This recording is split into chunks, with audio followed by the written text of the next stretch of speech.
That's me.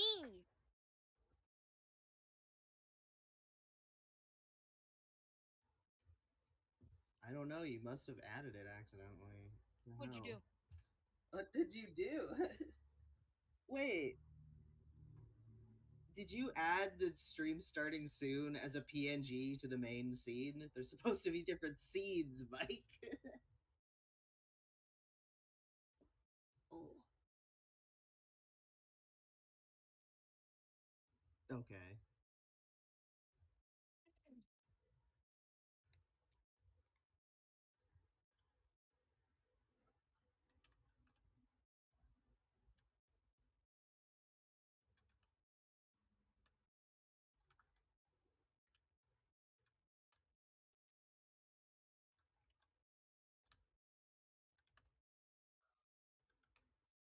Heck yeah.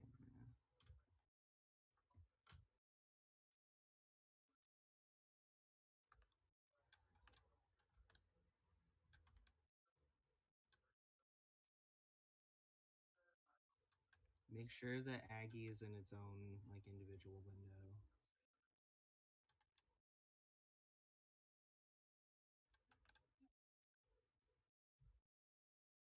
Yeah, I mean, just so that like you don't accidentally scroll through your tabs or anything.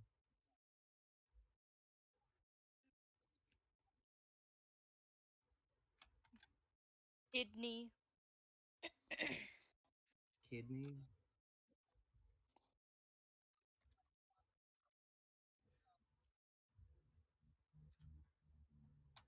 You're crazy.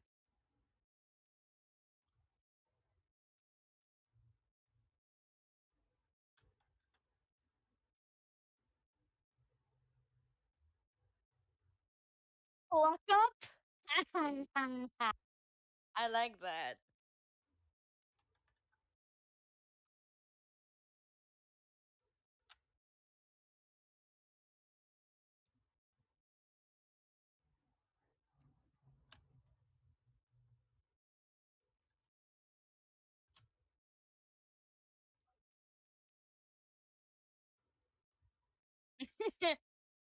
Yeah. Hello.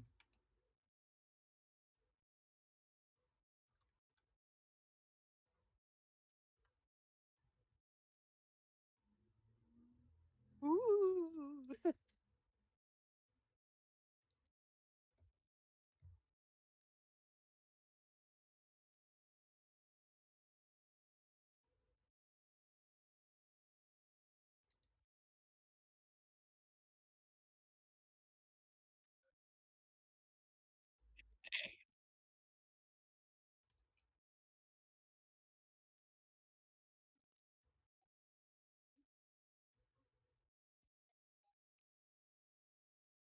He's the devil. Elias transformed him. No. He's dressing up for Halloween. Ooh. It's Halloween. Definitely.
Well, don't worry about us on Discord, because we can hear you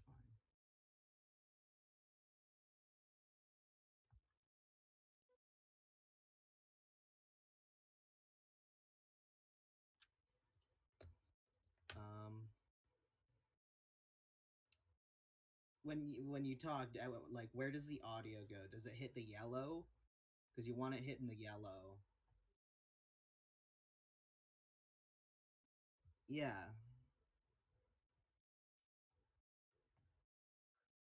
Again, I'm gonna be really mad.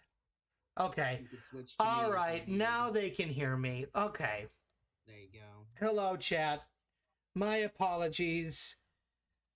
Okay. Well, tonight, a heck of a night for all of this to happen. Night that I will fall for you. Yeah, exactly. Thanks. Anyway. Okay, now y'all can hear me. Okay, cool. Good evening, ladies and gentlemen. Welcome to the Cluckin Crew. I'm just gonna start the whole thing from the top all over again. I hope y'all don't mind.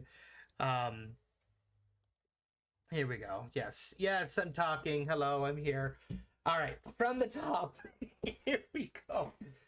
Good evening, ladies and gentlemen, and welcome to the 17th edition of the Cluckin Crew podcast, live stream, whatever you want to call it, this little gathering that we do every Thursday night. I am your host, the creator, and the voice of Chucky himself, Michael Cook. With me, as always, is we're doing the whole thing over again. With me, as always, is my right-hand man, the guy with the plan, and the dude with the attitude. I said it right. My good pal, Elias Levine. Hello. And with me is the creator of Mid Mortis, very good friend of the show, and storyboarder excellent, my good friend Meg Boudreau. Hello. Okay, so now that we got all that out of the way, as you can see tonight, it is Disney night. This past Monday, October 16th, Disney Animation turned 100 years old. And so to celebrate, we are going to be doing some really fun Disney activities. I may be showing some behind the scenes stuff of what's going on behind the scenes with our show. And we just got a lot of fun stuff planned for tonight. And But before we get into any of that, let me once again say hello to everybody, because y'all didn't hear me before. Happy Coma is here. Don't forget Percy Productions is here. Hello, we didn't forget about you, Percy. Kimberly Gonzalez is here. Charlie Harhart Studios. Let's see, Mr. Blue is here. Thank you for letting me know about the audio. Farnagan, nope, we're not, your display is fine. It is operator error tonight. Normally, okay, so a little behind the scenes stuff. Normally, it's either myself or Elias who runs the streams, okay? So, when Elias is running the streams, things always end up being, you know, nice and smooth and easy peasy. And so then there's just some days where I'm just like, you know what, I'm going to take over. And then all heck breaks loose. So I'm learning slowly but surely that I have no business running the stream. So, but we have. Okay, let's take ibuprofen to get. Oh, you need to get rid of that. Thank God the chat box is blocking that. You horrible, horrible, horrible person. It's a meme. Oh, anyway. Let's take Skittles together. Yeah, whatever. Yes, sir. So yeah. So we're gonna be having some fun tonight. Elias and Meg, tell me, Disney turned 100 this week. How you yes, Chucky is Mickey's biggest fan, 100%. How y'all feeling about the Disney company and this amazing milestone? 100 years. They made it. They sure did. They sure did. Yeah. I have nothing good to say about Disney in its current form. Like, Business-wise, cool that they're 100, no, but oh my gosh, the characters and the stories. What I find really cool is I heard that in Once Upon a Studio, they actually recovered some old footage of Robin Williams as the genie, so it's literally his voice. Yeah. No AI. Yeah. Which is lovely. Yeah, because he did, I think, like either It's just like a hours. ton of outtakes. Yeah, hours of outtakes, and so they got permission from the Disney. Oh, Happy was and his here. estate. Yes, thank you. They got permission from the Williams estate to use his voice, which I think It's really cool. Yes, and another fun little nod in that scene: the little lost boy that, you know, when Olaf is drawing on the animation desk. And there's a little lost boy that flies up and looks in and sees Olaf drawing and then flies away right before Timon and Pumbaa. That was Robin Williams, too, in a 1989 special featured presentation that they did at the Disney MGM Studios called... Oh my god, when he was a kid? No, Back to Neverland. So what it was hosted by Walter Cronkite and Robin Williams in the 80s. And it was basically showing how Disney animation was made during that time. It was in the theme park, and it was right before you did the actual animation studios tour at Disney MGM.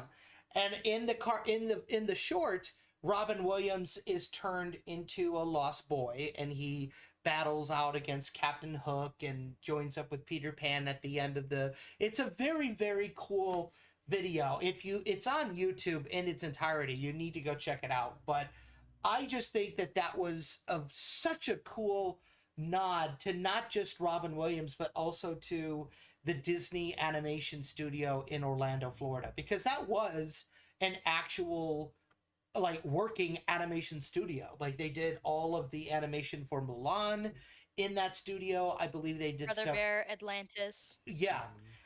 They were moving on to working with Pixar for the 3D animated films, they Right. let that studio take over, and that's when all the sexy movies were made. I love those ones, like Lilo and Stitch. Well, the water in Florida. But anyway, I think that it's such. If you haven't seen that short, Once Upon a Studio, you need to go and watch it like now, simultaneously with our stream. It is such a wonderful, wonderful nod. And what I loved about it is that it was just strictly Disney characters, right? There was no Touchstone, so no Nightmare Before Christmas. There was no Pixar characters, so no Woody or Buzz Lightyear. It was just no Marvel, no Star Wars, none of that. It was just Disney. And They used archival footage and not just Robin Williams, but they also did all of the older cartoons, all the older films, like the fairies from Sleeping Beauty had their original voices, and people they could bring back like Aladdin and Maui and even Scar.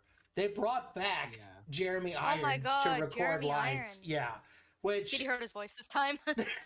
I don't think so, but it's such a, and I will say this: Chris Diamantopoulos did the voice of Mickey Mouse in this short, right? I think that they did the right thing by using him instead of Brett Iwan, only because of the success that he has had as the voice of Mickey for the Paul Rudish shorts. Apparently, they brought him because he is the closest to Walt that they can find, like the Walt version of Mickey. And I really am very proud of what they were able to do with him as Mickey. I think he's doing a fantastic job. I hope that they make him the permanent voice of Mickey. Aw. So, Yeah. and that's a lot coming from me. So, you got my approval, you know. But anyway, so tonight, yeah. So what about we don't have to talk about the company, but let's talk about like some of our favorite characters and some of our favorite moments, because everyone's got that moment. Everyone's got that, you know, Disney character or favorite Disney song or what have you. What is Oh, tons. yeah? What is yours? Let's start with Elias first, because I'm intrigued. My favorite what? Disney movie or their character? But you know what? Let's start. You know what? Let's just start with the movie. Let's start with your favorite Disney movie first. That movie is hard to say Mhm. because I'm really a fan of a lot of the ones that like weren't as popular. Okay. It's probably either Treasure Planet or Atlantis. Such good picks. You have such based takes. I'm Yeah. assuming based is good. Yes, Yeah. it's the opposite of cringe. It means good. Oh, okay. That's good. All right. Good to know. I know because somebody called me based one time, and I was like, not basic. Yes, but that means you're cool. Okay. All right. Cool. What about you, Mang? What's your favorite Disney movie? God, I can't pick just one, but I have a Renaissance one and a modern one. That works. My favorite Renaissance Disney film, easily The Hunchback of Notre Dame, Okay. because I've always really liked Quasimodo as a protagonist, and of Mhm. course, like the messages of that movie align very strongly with the messages I try and make in my own cartoons. Hell, you could say Phoebus is kind of my own version of Quasimodo. There you go. I also really liked that they were just friends at the end. And there was never a second Hunchback of Notre Dame movie. There That's was. crazy. No, there wasn't. That would be crazy if they ruined the entire message of the first movie by saying that it's okay that Esmeralda and Quasimodo were friends by giving him a girlfriend in the second movie. That'd be crazy. They wouldn't Oh do that. yeah, no, what? No, They would never do that. there was And no, my favorite... there was no second Hunchback movie. Exactly. What are you talking about? Exactly. But Esmeralda and Phoebus's kid were cute. Oh my God! Wait, I should. Also, yes, my Mid-Mortis character is named after the Phoebus from Hunchback. Good call. So. And my modern one would be Wreck-It Ralph. Probably for honestly the same reasons. They're kind of trying to tell the same story of like really prioritizing like platonic friendships and stuff. Fair. And like don't judge a book by its cover sort of deal. They're both like the same thing. Okay. No, that makes a lot of sense. But one has Eggman in it. Yes, one does have Eggman in it, which is very cool. You had a couple of kind of post-Renaissance films there, Elias. Do you have a favorite modern Disney movie? Favorite modern Disney movie? Yeah. Probably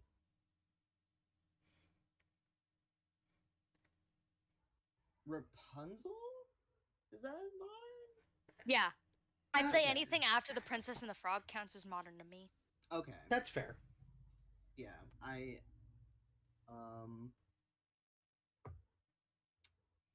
Yeah, that's like about it. Oh, okay. All right, that's fair.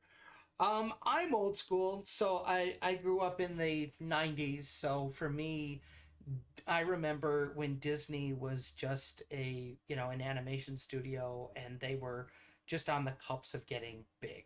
So they were pushing a lot of the classic movies. So I remember growing up watching Pinocchio and Dumbo and Snow White and Robin Hood and Peter Pan and Alice in Wonderland and all of those movies on VHS. That's how old I am. VHS, Yeah. Laserdisc, and Betamax were. Hey, I had VHS. Well, you're on the tail end of VHS. Oh yeah, I forgot that you were there for the invention of color Yeah. TV. Shut Yeah. up! I'm not that old. My man watched the moon landing live. You know what? Okay, ignoring that. Moving forward. So for me, I loved the classic. I love the Jungle Book. That's one of my favorite movies. One of my favorite Disney movies. I also really loved Snow White. Ironically, the first movie that Disney worked on, and the last movie that Disney worked on. Snow White. That's the only movie that Disney himself worked on? Well, no. So okay.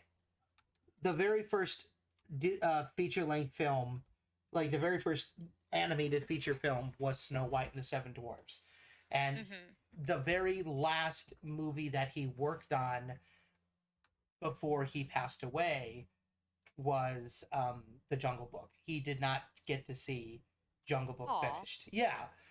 He died in 1966, and Jungle Book came out in 1967. So. Oh my god, I forget how old that one is. It really doesn't look that old. It really doesn't.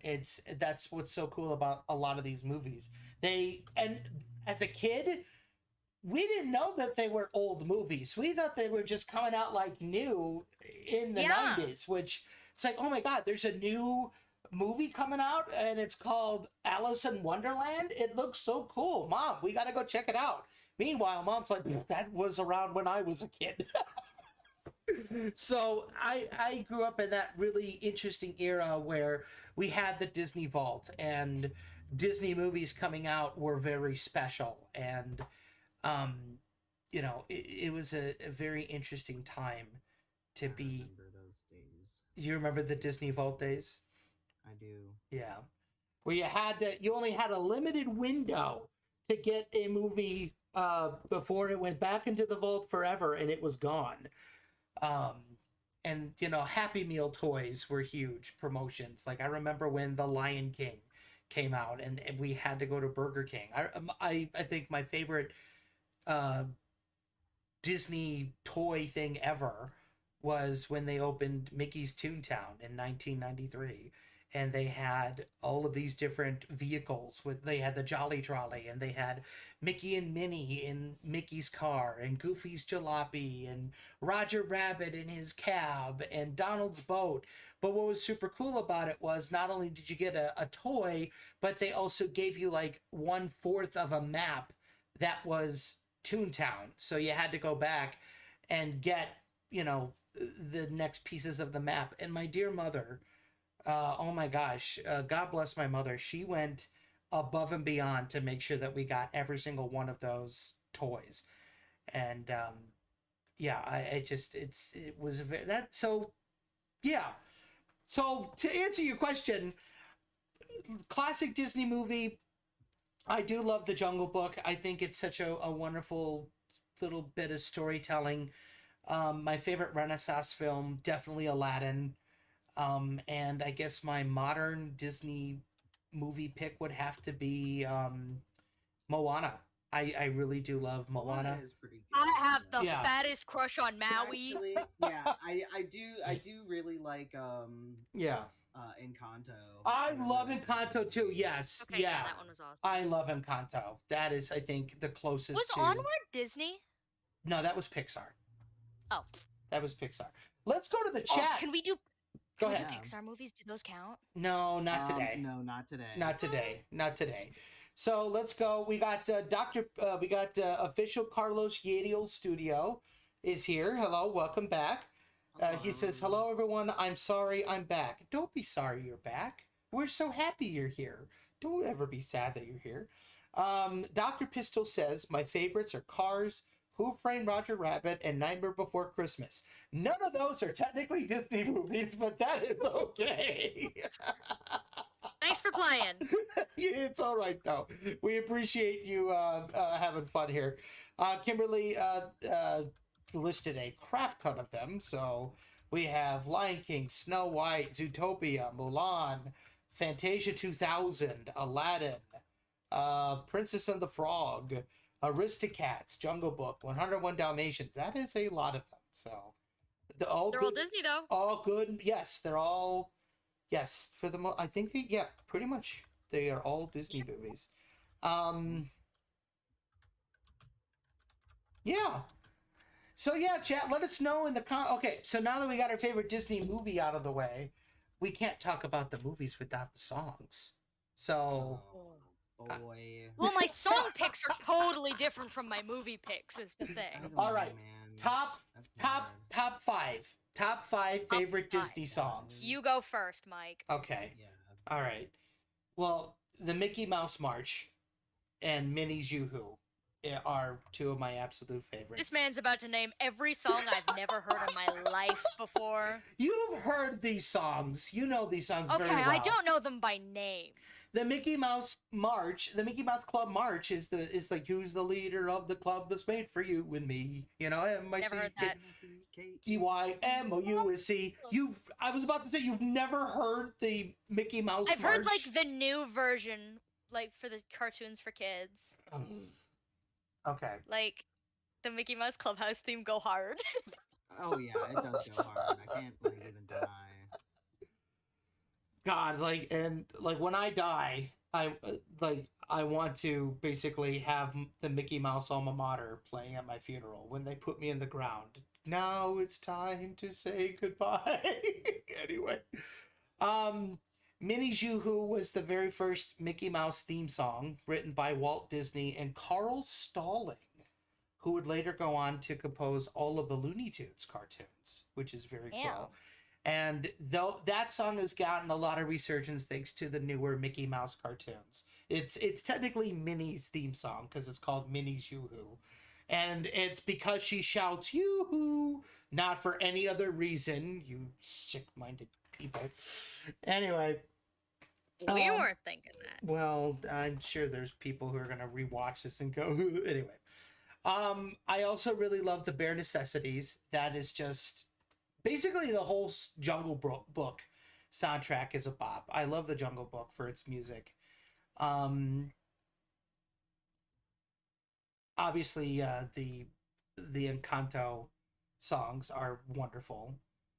Can You Feel the Love Tonight is great. Hakuna Matata is awesome. Prince Ali, Arabia. I know that's more than 5, but... yeah, you've been just naming soundtracks. Like, this is a lot more than 5. This is his day, bro. Let him go. Let him cook. Every Thursday is my day, you know. So yeah, I really... Okay, so top 5, obviously, the Mickey Mouse March, Bare Necessities, Hakuna Matata, When You Wish Upon a Star, and I know it's kind of controversial, but Zippity Doo Dah is another one of my favorite Disney songs. Is that one controversial? Why is that controversial? It was Just with... 'cause that movie is controversial. Yeah, Song of the Oh. South. Yeah. I don't know things. We'll talk about it if people want to hear about it. Anyway. We'll learn, yeah. Yeah. No, this is Disney Positivity Day. Dylan says, hey, Mike, draw Donald Duck, please. Absolutely. All right. While I'm drawing Donald, Meng, you... yeah, your turn. Who's your favorite... what are some of your favorite Disney songs? 5 favorite Disney songs, in no particular order, other than the order that they occur to me in. Yeah. There's something about the Court of Miracles from Hunchback of Oh, Notre that's Dame. a good one. Jiggy. Does it count if it was a song that like existed but then was like just put on the movie? Because they did that for a few of them. Yeah. Okay, then I'm Still Here from Treasure Planet. Fuck yeah, dude.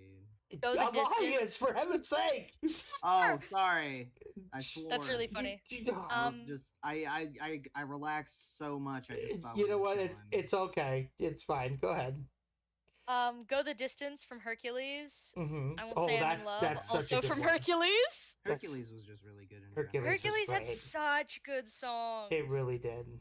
And now I'm forgetting every other song. Hold on. Poor Unfortunate Souls, definitely up Nice. there. Oh, that's a great And then one. I need one more. Trying to suddenly every Disney movie I've ever seen is like, it's gone. Oh no. I'm not gonna pick Someday my song the will come. the Wreck-It Ralph soundtrack is just Owl City, so I can't do that. You can't do that one. Um, Disney ride songs you could do though, like Grim Grinning Ghosts or Yo Ho I don't know Yo any Ho. of those actually. Oh my. Well, I mean, I do goodness. vaguely, but Yeah. I don't listen to them on my free time like I do the other ones. I'm trying to think because Disney always comes up when we do karaoke because everybody knows those songs. Oh, and they're yeah. really fun to sing. Oh yeah. So I'm trying to think what are my karaoke go-tos because that's what I've been listening are the karaoke go-tos. Absolutely. Hakuna Matata's it. Or Make a Man Out of wait. You. Okay, yeah, Yeah. that's my sixth because I just realized I already listed 5. You are totally like, listen, we're just chilling as Elias demonstrated today. Like, we're just having fun. So Oh, man. you're good. All right, your turn. This is hard. I know, right? You suddenly forget every song you've ever heard. It's not even that. There we It's go. just 'cause I know so many. I really like. There you go for Dylan Royer. The Tale of John Henry. I really like that. That's a good one. Oh my god, I forgot about that one. Oh I my god, really wait. like, We should talk about our favorite Disney shorts. We'll get to After that. that, We'll get yeah. to that. Go ahead. And then I really like. Never heard of Yeah, but dude. That's it's my favorite pretty- one. Yeah. It's so hard. Yeah, Mike. Having fun with that one. Yeah, I'm a little bit. Sorry.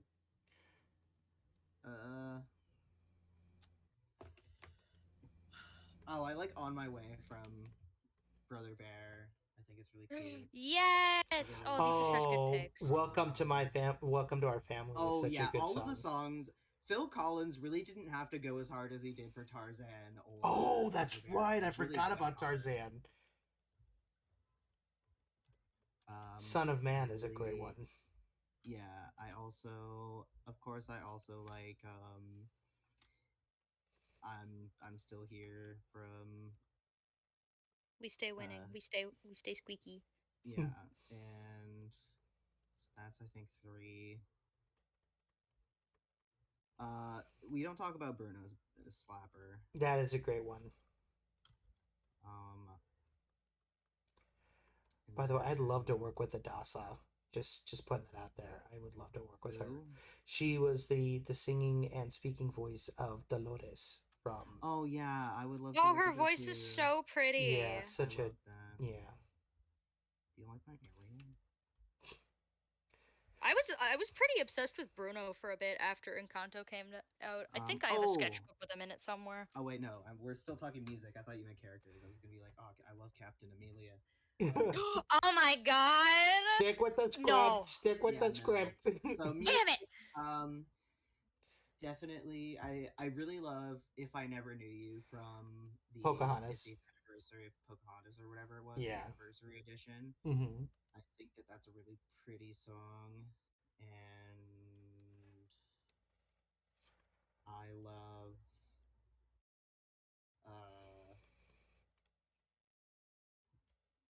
Eye to love, Eye from the Goofy It's movie. Amore, you know, it's classic. You mean Bella Notte? Yeah, Bella Notte, that's the one. Yeah, That's Amore is a Dean Martin song. I don't care. I'll sing whatever the hell I want. That is a I don't great know one though. words. Oh, well, very cool. All right, some Disney songs from the chat. Let's see who we got going on here. Rumbly in My Tumbly from the Winnie the Pooh. That's a good one. Everybody Wants to Be a Cat. That's another great one. The Nice. Tiki Room. Oh my gosh, the Tiki Room, 100%. Oh, that's actually one I remember from going to Disneyland. Yeah. Oh my god, god, Mang, this drawing of Quasimodo is so good. Thanks. I haven't drawn him in so long. I did have a little phase in high school where we read the book in French class, the original. Uh-huh. But of course, I got obsessed with the Disney one. Of And I course. started drawing them all the time. Of course. I'm trying to unlock that again. Your XR is pretty good too, actually. And your Thank you. That's my. Yeah, and your Ariel was wonderful too. So, all right. Well, before we get to characters, I Meng, I know you've been to Disneyland. Elias, have you Yeah. been to a Disney park or Disney World. Okay. Orlando. What one is in California? That's Land. Disneyland. Yeah, that's my favorite. Then I think I was at Disneyland. I don't know. Okay. Do you remember any of the rides or any of the attractions or anything?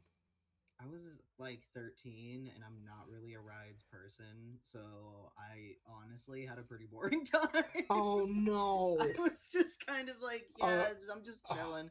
All right, I well, don't like roller coasters, and I'm like, I go on some of the rides, but then it's just like the lines are so long. And it's just like I don't want to stand here. all right, well, I'll tell you what. Instead of making it just like our favorite rides from the Disney parks, what's like a Disney park memory that you have? Food.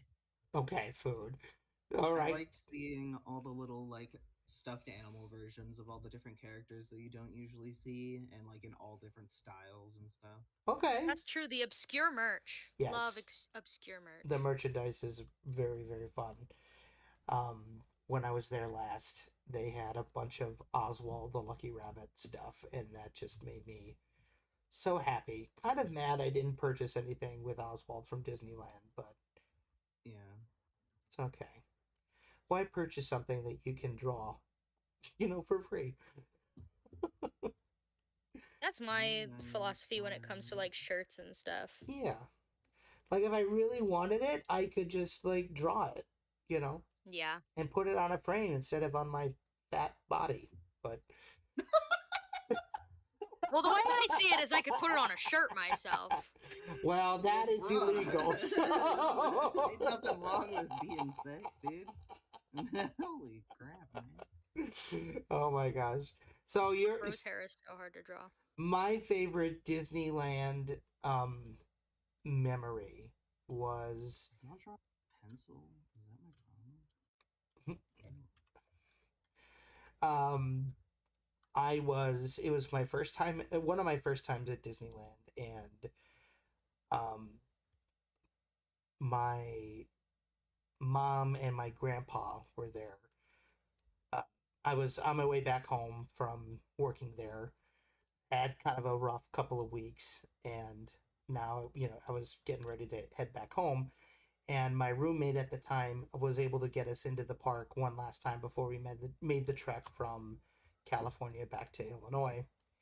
And so we got in, and I think one of my favorite moments was watching the fireworks, and it was the Remember Dreams Come True show where they were celebrating the 50th anniversary of Disneyland, and they had all the old classic music and everything. But watching my mom's face like light up when Tinkerbell flew over Sleeping Beauty Castle, and my grandpa coming out with 2 fistfuls of ice cream cones, one for me and one for my mom, I think was just one of those really special moments that Awesome. because like the rides are cool and all, and that's really sweet, and being able to see the new things. But I have realized, the last time I went was just this past June, and I went by myself. And don't get me wrong, I had a wonderful time. I got to see our good buddy Malcolm Thomas. Oh my God, Malcolm was there. He was there. Yes, I have a couple pictures of me and him in Tomorrowland with his father. Amazing man. And but it sucked being alone. Like, Disneyland is really for groups of people. Like, you can go by yourself and you can have a good time, don't get me wrong, but the real magic is the memories that you make with your friends and with your family and with the people that you love and you really care about, right? Like trying a new cookie or cupcake on Main Street, or going on an attraction that's been there since the park opened in 55.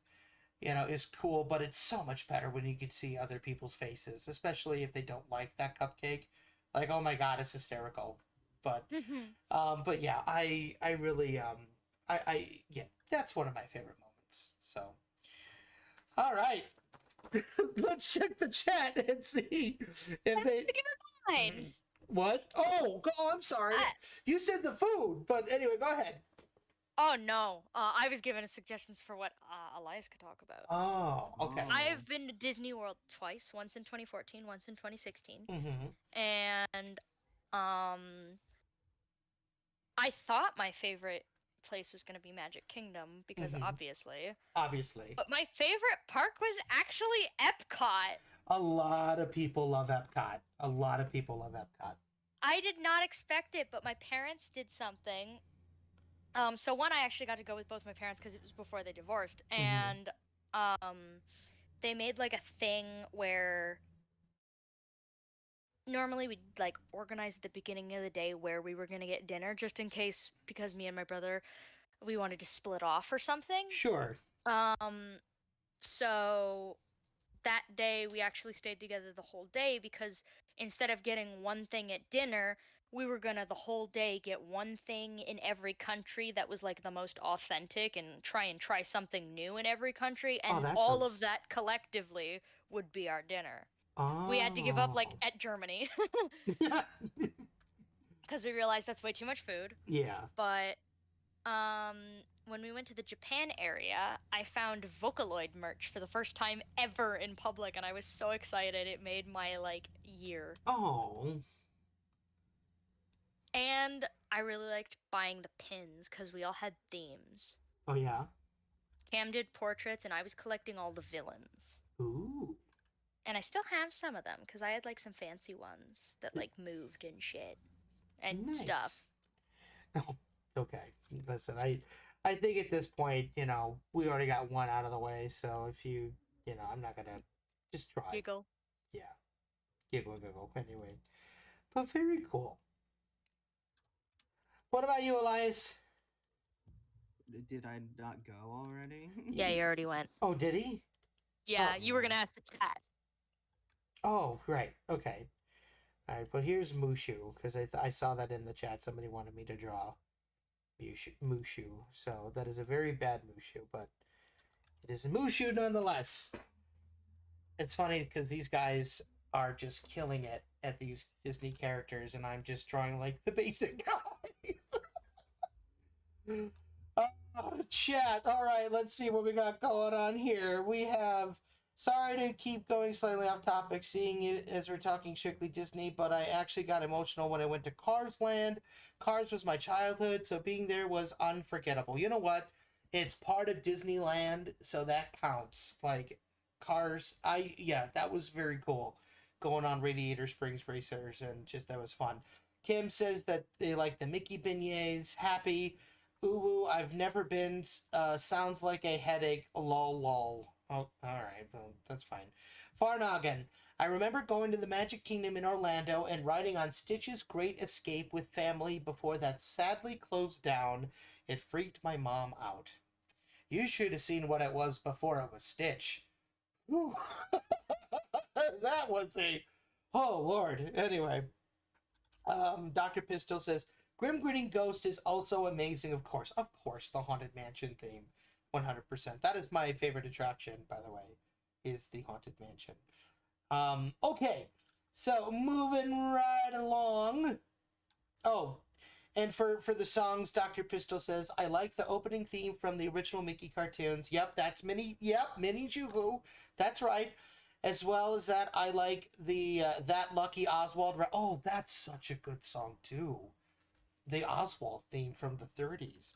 Friend Like Me, Jack's Lament, and Pink Elephants on Parade. Okay, well, I liked you for a minute there, but okay, ooh, you know what? Thank you, Dr. Pistol. You just inspired me. All right, before we go on to Disney characters, let's talk about, because Disney is very interesting because it can touch you in a lot of different ways.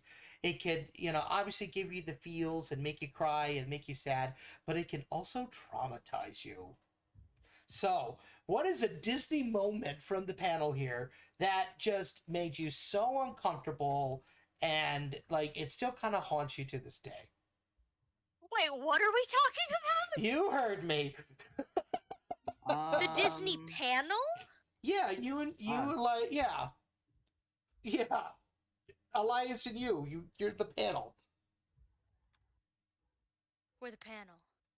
You're the only participants here that we can actually like hear and discuss with. Oh, I don't know what the question was. I just got back. Oh, I was just saying that Disney has an amazing way to make you feel like you feel happy or sad, or it can make you cry, or it could traumatize you. Like with me and the pink elephants from Dumbo, traumatize me. Nightmare Fuel. Yes. So what That's is? not quite fair. I grew up with Invader Zim. Well, we're talking Disney. What is? I this- know, but Yeah. since Invader Zim's so screwed up, Disney was like peachy in comparison. Right. Let me think. Oh, actually, there was one thing from a. No, that's Pixar. Darn. They were always the same company in my head. All right, just for the remainder of the stream, I guess we can include some Pixar stuff. We don't have to. I just gotta think. No, it's fine. I mean, you drew XR, and Cars Land was mentioned. Oh my God, Toy Story is Pixar. I totally forgot. It's all good. It's been gone since the beginning. It's okay. Okay, so that scene at the very... Is it at the beginning? Yeah, the beginning of the first Monsters, Inc. movie, where that monster's sneaking into the room and then he, like, falls onto the jacks. Yeah. And he, like, Yeah. starts screaming. I don't know, that just really freaked me out. I think it was, like, the sort of not great animation, because it was still early 3D stuff, that made it Uh-huh. kind of accidentally creepy. It just really freaked me out as a kid. Hey, that's totally valid. Totally valid. All right, Elias. Probably something in the Black Cauldron. I don't know. I don't Oh remember. my God. the Yeah, I Black never Cauldron. watched any of honestly. those ones. The So I Black did watch Cauldron. the Black Cauldron a few times. No, that's not Disney. It is Disney. Black No, the Cauldron? movie I'm thinking of. What movie are you Oh. thinking of? The Page Master. That is not Disney. Page Master did have some freaky moments. The It Jekyll did. and Hyde scene scared me Yeah. so bad as a Yeah, kid. that one Yeah, was I don't pretty think horrifying. Disney ever scared me as much as other movies.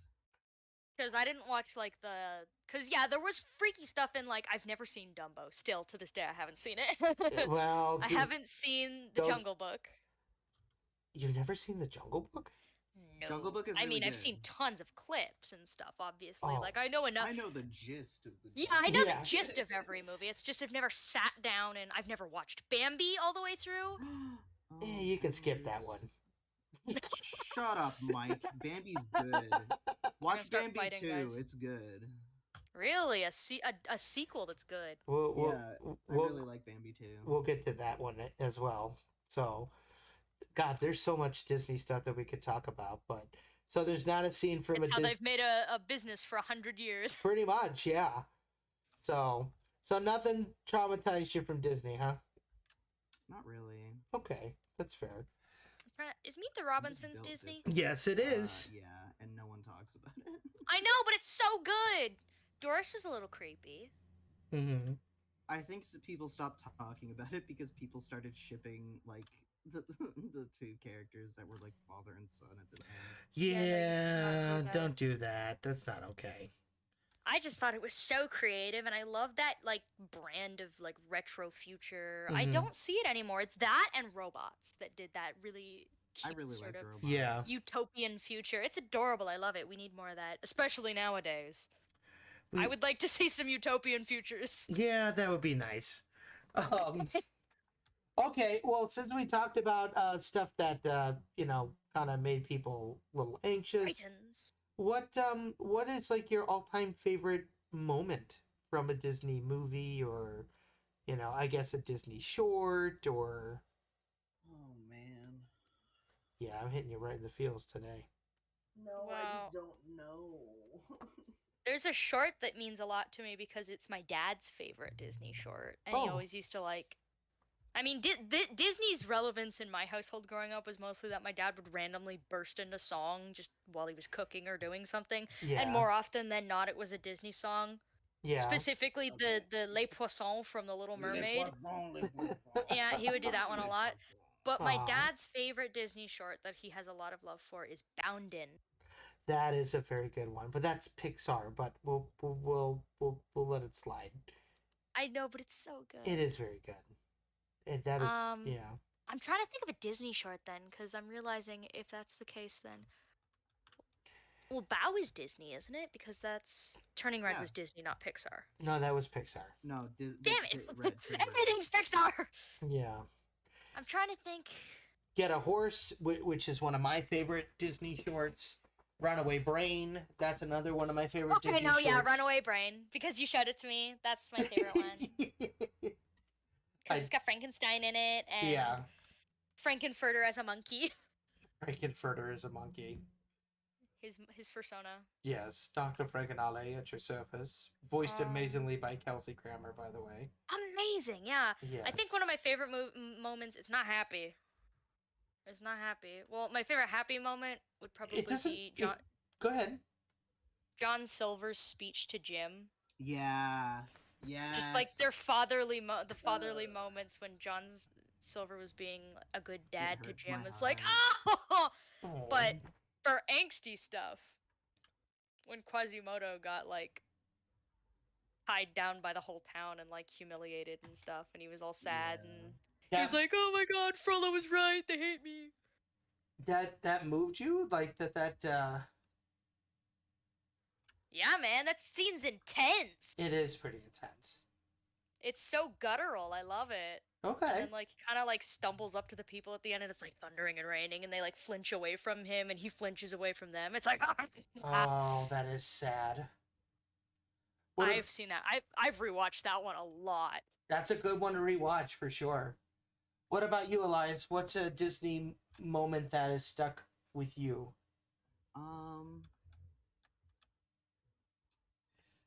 Definitely like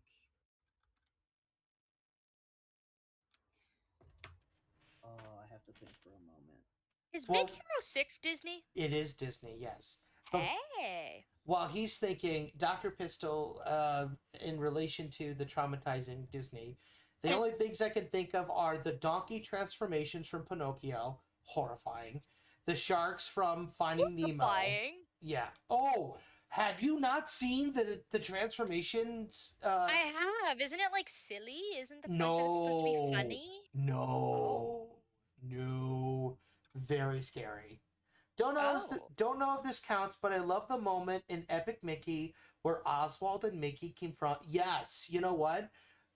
I'd count the games. Epic Mickey's awesome. I would, yes, Epic Mickey. That is essentially a Mickey Mouse movie. It's epic. If you think about it. Yeah, 100%. That 100% I thought counts. that was so cool how they tried to make Mickey like badass. Oh yeah. I was like, yeah.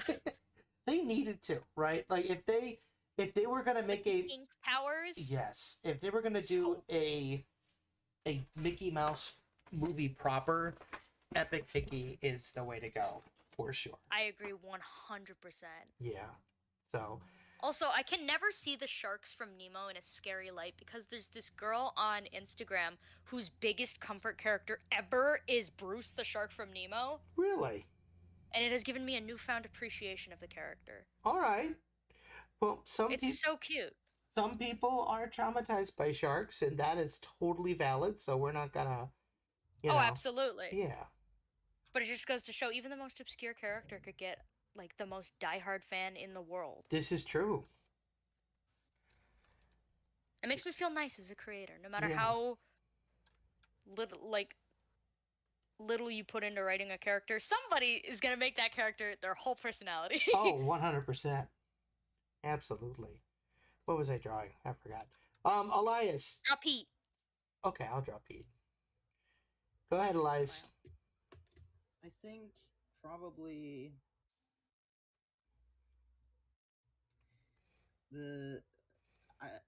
one of them I would agree with Mang is definitely Silver's speech to Jim in Treasure Planet. I also really love the moment in Atlantis where Milo is talking about his grandfather Nikita. Oh yeah, that's a sweet moment. Mm-hmm. I also another scene in that movie that I think about it like all the time is when they first get to Atlantis and Cookie says, "Well, I've seen this back of the Dakota. They can smell fear just by looking at you. Just keep quiet." I love that line. It's just so perfect. Jim Varney was a treasure and a half. All of the characters in Yeah. Atlantis are so fun. Yeah. Look at this. I made a bridge. It only took me like what? 10 seconds. 11 tops. I Ooh, loved the bad guy's death scene in Yeah. Treasure Planet. That one's actually scary. Yeah. That might I be my agree. scary Disney moment. Okay, that's fair. Or Clayton, you know. Oh, Clayton, Clayton. yeah, Oh my, Tarzan. oh my lord. That was horrifying. Is the Great Mouse Detective Disney? No, You, right? it 100% is. It is. Oh my Absolutely. god. Radigan scared me a little bit at the end when he goes sicko mode. You know what? Yeah. Oh my But I gosh. love that movie so much. Oh, So yeah. underrated. Great Mouse Detective is super Yes. underrated. Vincent Price as Radigan. Vincent Price. But just Vincent everybody. Price. Whoever did Basil killed it. Yeah. Yeah. A fun fact about that movie is when they are like when you see the shadow of Watson and Sherlock, like when you're walking past and you hear them Yeah. talking, The that humans. the guy talking, like the person who's supposed to be Sherlock Holmes, I believe is like the last Sherlock Holmes that was on television at the time when it was in black and white. Oh, no kidding. Oh, that's Yeah. awesome. I think the Watson might have been from the same show. Oh, that's so cool. A fun fact about the character who was Dr. Dawson in The Great Mouse Detective would later go on to be the Sultan in like. Oh my god, I can totally hear it. Well, when the guy who played the Sultan in the movie passed away, they needed somebody to reprise him for the television show, so they got him. I forget his name. It's a very, it's a memorable name, but it's like one that's like I can't even think of it. You know, it's like one of those names that you know is like different, but you can't just put. Let me look it up real quick. I'm gonna figure this out. That's sweet. I can definitely hear him being able to do a stellar Sultan impression. Oh, it's Basil, you know. Yeah, seriously. He also narrated a show, The Storyteller, on WGN Chicago. Oh, which was super. That's really like Fidget. Oh, yes. Val Benton. Yes, Val Benton. Val Benton. Yes, he would go on to do The Sultan. He actually just recently passed away. Yeah, he would have been 100 this year if he had lived. You're drawing Melody. Yeah. I don't even need color to know that that's my girl. Well, then I'm doing a good job. It's because I was like, why isn't she wearing a seashell? I can draw better, Pete. That's Melody. Anyway. Melody. I'm not gonna draw anymore because I know if I try, it's gonna get weird because I'm not used to like drawing out of style Disney characters. Well, you did a great the ad Rapunzel and you knew what to do. Yeah, make Quasimodo look at her. They're besties. I mean, you're doing a great job, so. Thank you. That's why I'm stopping now before I stop doing a great job. Listen, I'm starting to mess up a little bit with Pete here. Put while you're ahead. Right. Could you do me a favor? Could you read off some stuff from the chat? Yeah, sure. Thank you. You can be one of our moderators. Okay. There we go. Hold on, I gotta. I keep you said you're drawing Melody, and now I can't stop thinking of like the trailer where I just have that moment where it's just like Ariel goes like Melody, and then you hear what's her face cackling like Morgana. Morgana. Pat Carroll, essentially. I don't know, man. I don't think it was Pat Carroll. She sounds very different. It was Pat Carroll. She played both Morgana and Ursula. Oh, Okay, that's actually Oh, really impressive. cool. There is a Yeah. question in the chat. Classic Brush asked, "Are there any Disney sequels you enjoyed?" Oh, That's a good one. Um, I gotta think really hard. Hold on. I like I mean, The Little Bambi Mermaid too. 2. I like Little Mermaid 2. I I like the Aladdin sequels. I thought they were fun. the only one of Actually, those I've I got really one like is The 40 Thieves. Okay. because there's actually a sequel that I like more than the original. Oh, which one's that? Stitch has a glitch. Okay. Oh, that one is That is actually my really good. favorite Lilo and Stitch one. I mean, I still love the original. It Of came out the year course. I was born, so like, Yeah. I have to have. But Stitch has a glitch was like, I was an edgy kid, so I really liked that. Aw. I was like, yes, kill Lilo. Oh no. Oh my goodness, you mustn't do that. But yeah, I really like that one. That's a fun one. Leroy and Stitch was pretty good too. I like the Wasn't as character big of a designs. fan of Yeah. Lilo No, and Stitch. it came after the TV show or right Yeah. before it. It was Right. like It was related with after the the TV show because it came after because that's when um like in the movie they already found like all of the other Yeah. experiments, right? Yeah, I And believe then so. Yeah. Leroy was 627. they Right. So chillin' for real. yeah, so By the way, the moment that you realize that Jamba was the same guy who did Cogsworth. And the oh, you hear his Archdeacon in voice Hunchback all of Notre Dame. Oh, Yeah. that's right. Yeah. He just passed away, or not just. Sorry, he Yeah, passed away in like yeah. 2017. Yeah. But that was the only one that I was like there for because I was in a Hunchback back then. So I was like, yeah. I know David Ogden Stiers. He was a. Yeah, Jumba is one of my favorite character designs. I just love him. He's so friendly looking. I love He- Jumba and yeah. Bleakley just together. Oh yeah, Like, as an old they're- married couple. He's Yeah, delightfully basically. evil. Everybody's like, "Oh, Onward is Disney's first gay character." What do you mean? Have you seen Bleakley? Bleakley and Jumba have been married since 2002. This is true. We're not allowed to talk about it. It makes them very uncomfortable. The executives don't It doesn't even occur to me that he has a Russian accent.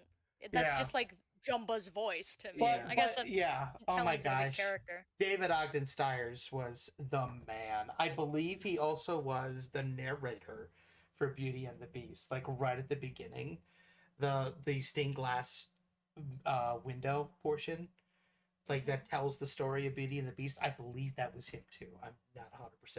Yeah. Chat, and correct me if I'm wrong, but anyway, moving on. that would mean that the intro song for Hunchback was also him. So like, bro's got pipes. He Kimberly did. Nunu Gonzalez, I'm gonna have to disagree with you. What'd I you really say? like Mulan 2.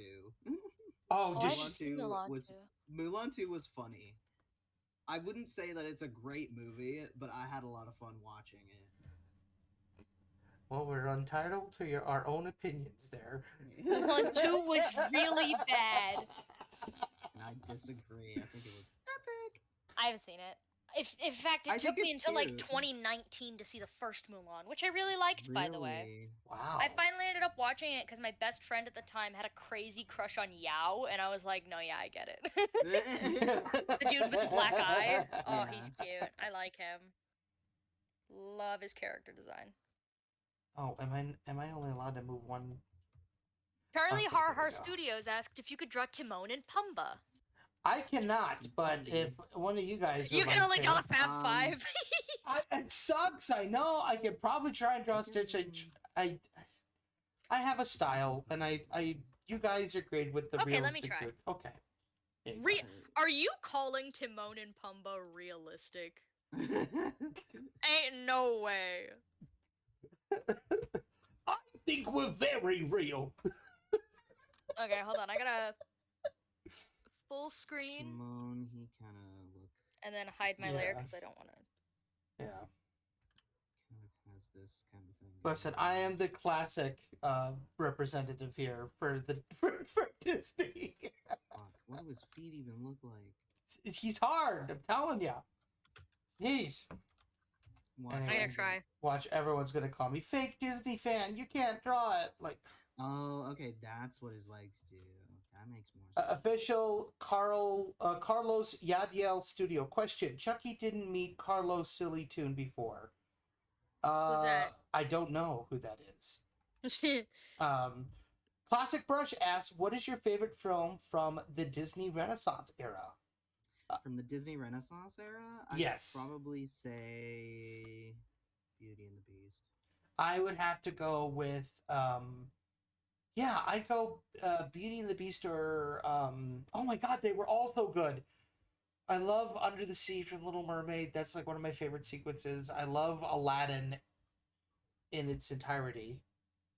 I have a strong appreciation and weird affinity for the Disney movies that incorporated that like 3D animation. So Yeah. Aladdin, I think The Great Mouse Detective used a little bit for the clock. Yes, that was actually the first. That was the first, yeah. Yeah. Really? That was Yeah. even before Treasure Planet. Mm-hmm. Treasure Planet Oh, way before, some 3D yeah. elements, but Treasure Planet was animated on a completely custom filmmaking software. Mhm. That's the actually name of awesome. which I don't remember. They had to make his Yeah. whole arm 3D modeled. The John thing- Silver's.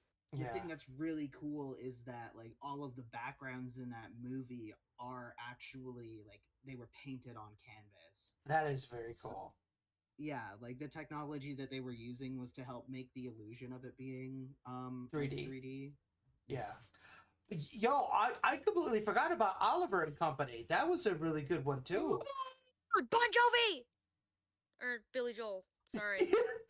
My bad. I get them confused because my dad's a fanboy for both of them, okay? Billy Joel, yeah. So why should I worry? And he did Why make. should I care? Yeah. That one was good. I really Yeah. like the character design, specifically that poodle girl. Oh, crazy. Georgette, yeah, she was pretty rad. And The Rescuers Down Under. Oh, I haven't yeah, actually seen that one. That's a really good sequel. Yeah. Barry says, "At least Mike can draw Goofy and Pete. I can only draw Mickey and Minnie, and I can barely draw Donald." I did draw Donald earlier for Dylan, so here's my Donald. My Timon. Your Timon. Oh, it started off strong. I like how you were like genuinely excited for a minute. Oh, it's so good. Pumbaa. That looks great. Holy cow! I started off serious. You but I was did. just, like I couldn't find good references for his face. It's okay. That's all right. He's a tough one, despite what people say. He's a tough one. Rescuers Down Under was really good. Dr. Pistol, I just remembered, I love the closing theme for The Wonderful World of Mickey Mouse and the other newer Mickey shorts. Yep. Christopher Willis did all the composing for that. And Christopher Robin? No, Christopher Willis. Jeez. I know. Oh. Okay, Elias, I have a challenge for you. Yeah. Draw Undertow. Can Carl can Undertow, ask for my let me character just look it up. Carlos is more different like a Steamboat Willie because look like Steamboat, LOL. Okay. What's happening? I'm just reading a comment. Charlie Har Oh, Har. this guy. Yeah, the little pint-sized shark from The Little Mermaid Okay, 2. yeah. I still remember watching John Henry, Paul Bunyan, Pecos Bill at school. Yes. Pecos Bill. I have the entire American Tales collection on Yeah. VHS. Yeah, we were watching Once Upon a Studio the other day, and I was very impressed that Elias could point out Johnny Appleseed in that short. That was super cool. Yeah, Yeah. I know my shit. I mean, stuff. Sorry. it's okay. You're fine. I'm Whatever. just- Yeah, it's fine. You're relaxed. It's cool. We get yeah, it. I'm So, good. alrighty. Moving right along.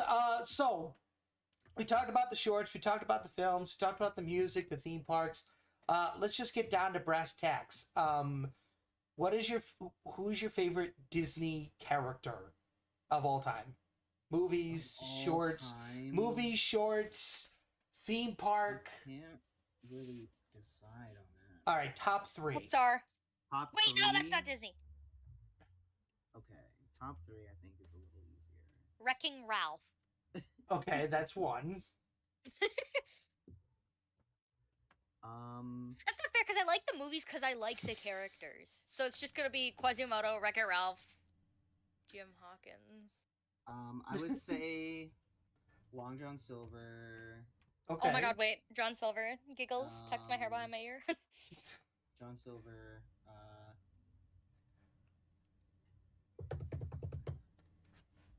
You can do it.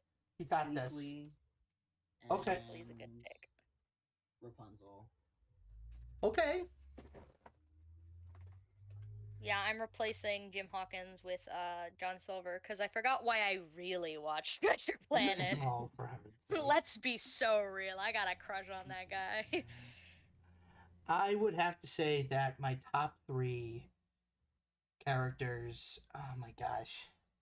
You're gonna pick like normal, You're gonna pick the Fab like Five. the ones you're supposed to pick, really, if you think about it. Oh my god. Honestly, my top 3 normally are Mickey, Donald, and Goofy. I love those 3 so much.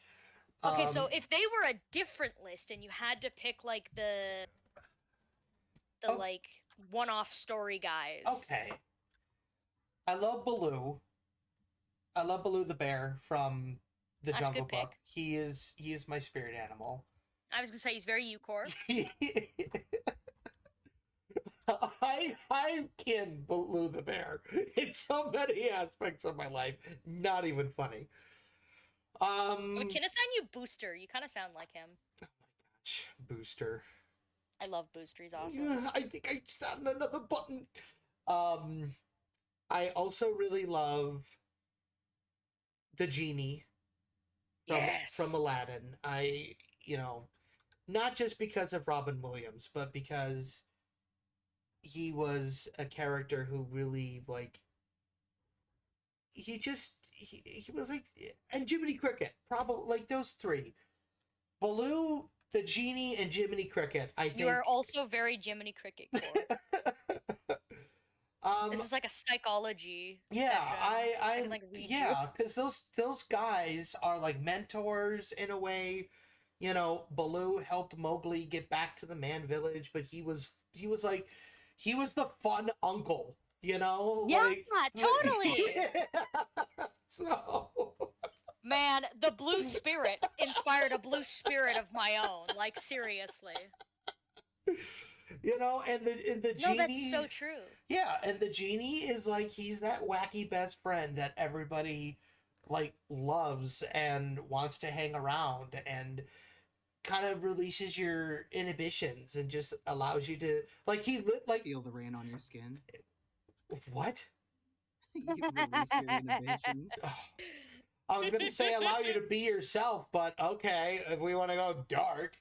Feel the rain on your skin. Oh, all right. That's probably a part of why I like John Silver so much. Yeah. Is because, like, Right. he's like a dad, and I like my dad. And he reminds me of my dad. Yeah.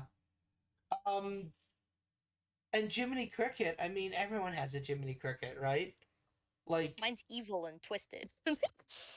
like, he's just, like, he's the ultimate conscious, and he, and what I love about Jiminy Cricket, which I think a lot of people forget, he started off as a hobo. Like, he started the movie broke with rags, and, the Blue Fairy, when she appointed him the official conscience, however you want to say it, I don't, I love the characters that help you, like, realize something about yourself, and those 3 did it. And Merlin from Sword in the Stone, 100% Merlin. I adore him. Nice. So, good picks. Thank you. And fun fact about Merlin, I had the pleasure of reaching out to Floyd Norman, who is it the guy who voiced him? No, Floyd Norman is one of the first African American Disney animators ever, and is one of the oldest living Disney animators still working at the studio. And he worked on Sword in the Stone. He worked on the Jungle Book, like everything from he started like the 50s, so he's been there forever. When they were working on Sword in the Stone, they based Merlin off of Walt. Like his mannerisms, the way that he looked, the way that he talked, like his forgetfulness, like they based him off of Walt Disney. And I just think that is fantastic. That he was that crotchety old guy at the end of his career. And I love it. And it just tickles me. But yeah, those Dr. Pistol made a good point That makes me want to ask a question. Okay. What is your favorite Disney TV show? Like long-running TV show. Recess. That's Disney? Yeah. It is, yes. Oh. Good pick then. That's obscure. I love I like the Wuzzles. Dang, I'm gonna show my age. I like What is the Wuzzles? It has the best. You're making words up. Oh, yeah. We're the Wuzzles. That he is gaslighting me into believing these shows exist when they really don't. It does. It was the first ever Disney No, sorry, that was Gummy Bears. Was the first one. I feel like I'm going insane. But okay, real talk. My favorite Disney animated shows were DuckTales, Goof Troop, Nice. and Tailspin. Nice. Yeah, those were my I am three. really gonna be showing my age. With mine. And House of Mouse, of course. Disney's House of Mouse. Yes, I liked the Halloween episodes of that one. Yeah. My favorites are Gravity Falls. Okay. like number one Gravity Falls. That inspired so much of my storytelling. Mhm. Wonder Over Yonder. Okay, that's a good one too. And Craig McCracken. I'm trying to think of show because like not everything that aired on Disney XD was Disney, right? That's correct. Yeah. So I'm trying I to also think because really Disney like, XD is what I grew up with. Emperor's New School. Oh, I was that's a gonna fun pick one. that one. That one is pretty good. I was torn between that one and the Lilo and Stitch show because I know I said it was bad, but it's like I do still kind of like it. I like the concept of that show a lot. I need to see if this is Disney. It's on Disney Plus. Why don't you I ask? found Naruto for you. Why don't you ask? No, Who it's- will tell you? Randy Cunningham, 9th grade ninja. No, I don't think so. I don't think No. that. No. Oh my It's god, not it was yet made. Naruto. It was made here in Canada. It was made at Titmouse. Yeah. That's You awesome. couldn't tell that just by looking at it. No, character design was done by Jonan Vasquez.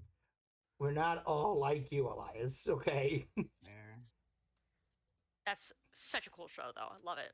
But no, that's not Disney. So yeah, I guess Gravity Falls and Wonder Over Yonder, and I can't think of a third. What about The new DuckTales is pretty good, pretty awesome. I haven't seen the old one. Mike, you should move the canvas around so they can see all the other stuff that's been drawn. You know what? Yeah. Okay. Let me do that real quick. Well, they could see like the bottom halves. Th- They can see. Is that better? Whisper. I don't know. Let me see. Yeah. Oh my god, look at the undertow! It looks so good. Thank you. That's so good. They got originality. I have So, that the song new stuck in my head DuckTales now. is pretty darn good. Pretty darn good, if I do say so myself. I love the newer the older DuckTales, obviously, because that was my generation. The Disney Afternoon, by far, was such a big part of my growing up. We never So missed much it. stuff that's Disney that I don't realize is Disney. I wonder if there's something that's not occurring to me. Yeah. I mean, that happened. Like Rescuers. I didn't know Recess was a Disney property. Yep. Yeah. And yeah, I thought Rescuers was Don Bluth. No, that was No, Disney. You're thinking Secret of Nim. Yes, I am. Yeah. Lloyd in Space. Remember that show? No, what? I remember that show. It was so Here, let me weird. search up like Disney TV shows and see Yeah. if something Disney TV. All right. And see Well- if something surprise. Oh, Kim Possible! Oh my god! Oh, that's Yeah, right. Kim You didn't Possible. know Kim Possible was Disney? An American Dragon, Hannah Montana. Yeah. Hey girl. It's not Hey, girl. animated, but hey girl. Okay. The Proud Family, which I didn't watch a whole lot of, but that I art used to style, watch there's the something so original. fulfilling about it. Yeah. The original Proud Family is really good. Yeah. Yeah. I will attest to that too. The Sugar. Owl House, I forgot that is Disney. Yep. As is Amphibia and the Ghost of Molly McGee. Well, boom! Their favorite show. Ghost of Molly McGee, Gravity Falls, Wonder Over Yonder. There you go. I don't think Ghost of I. Molly McGee, #1 forever. I don't think I do not think Scrooge has the bushy eyebrows. I'm trying to draw. That I was- think he did in Christmas Carol, but that's it. Yes, yeah. It was like a costume. That's what I'm thinking too.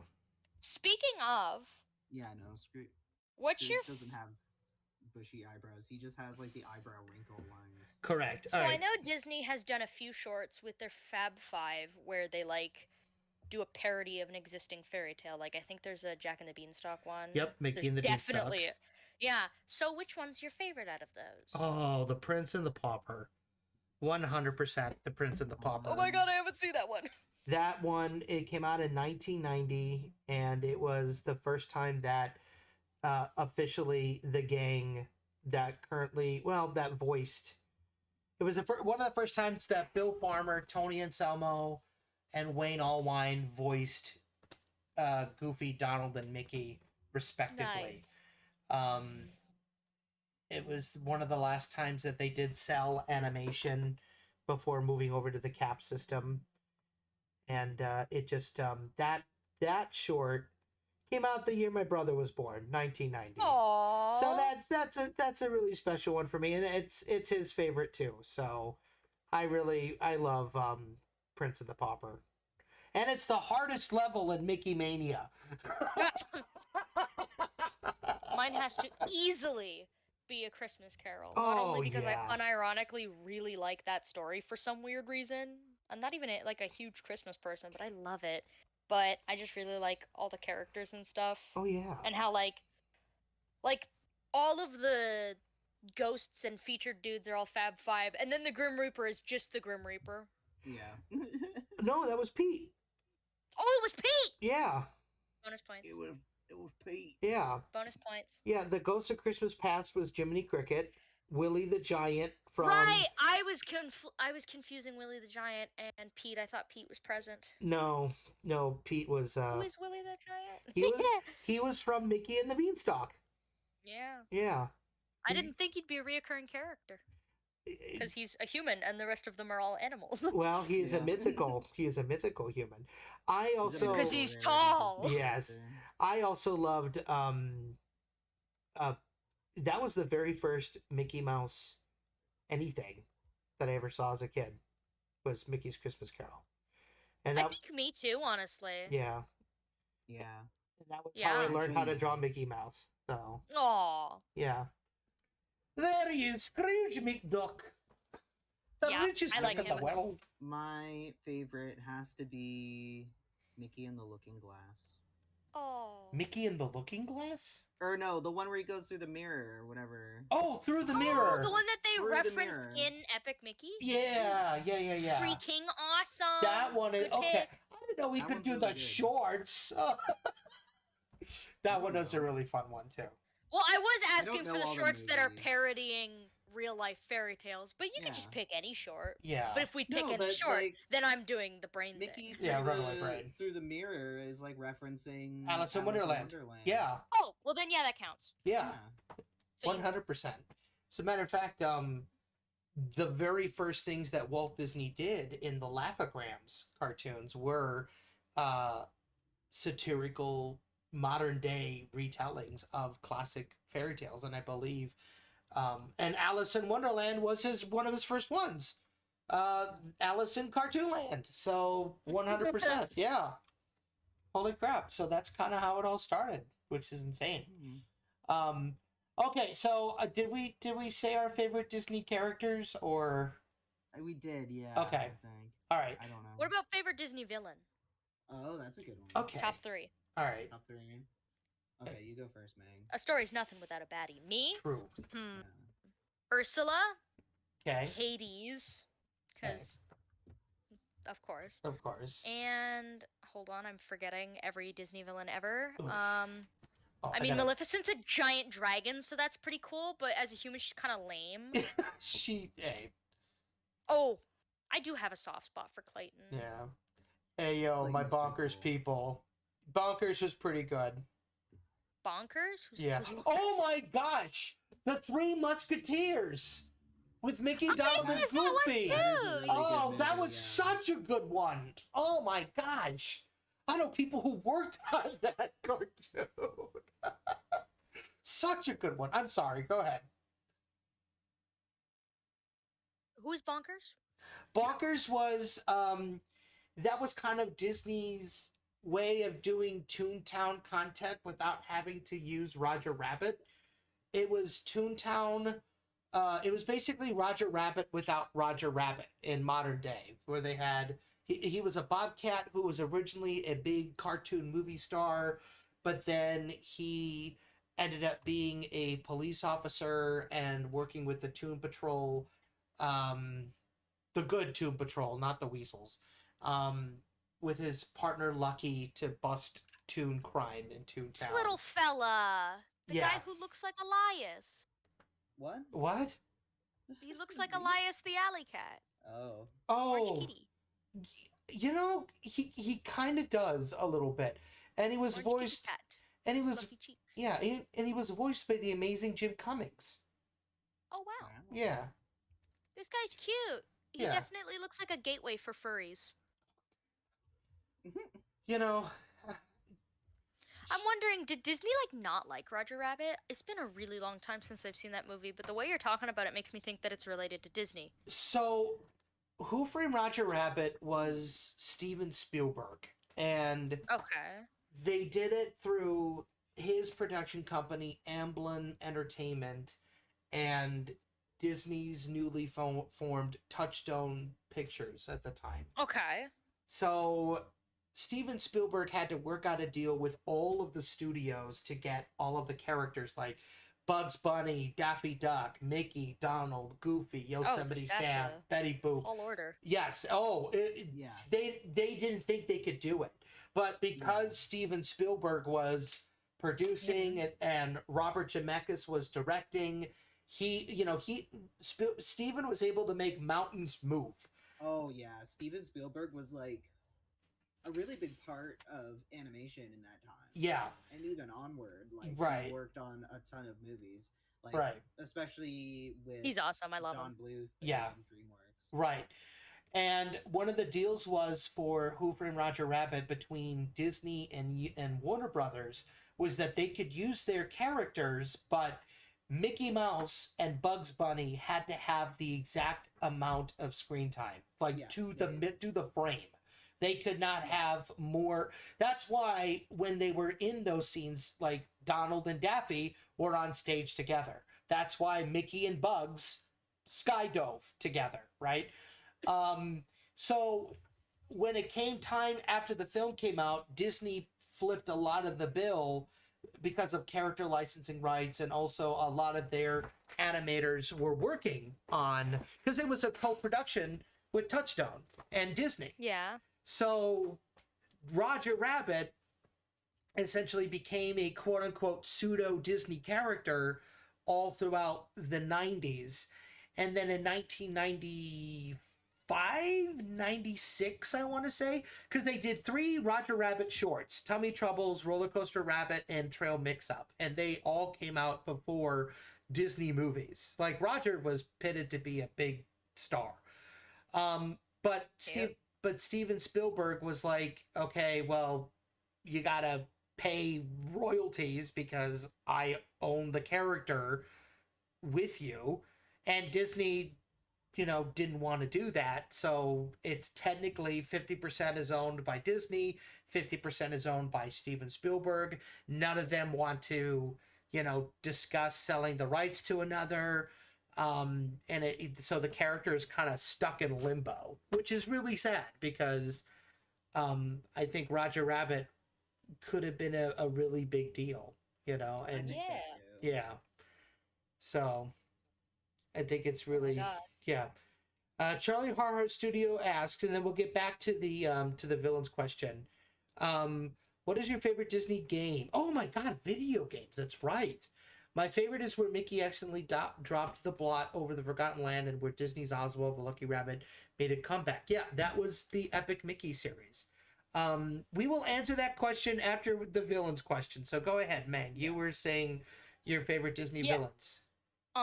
Hades, Ursula, and Clayton, but I forgot Bill Cipher counts. Bill Cipher's pretty cool. Okay. He's pretty cool, guys. All right. Okay, we'll say only in the movies. Well, Okay, those guys listed. I'm gonna go shorts too, but go ahead. Oh, okay. Well then, whatever. Your turn. Oh, my favorite villains probably. I gotta think about these a lot because, like, I love so many characters, but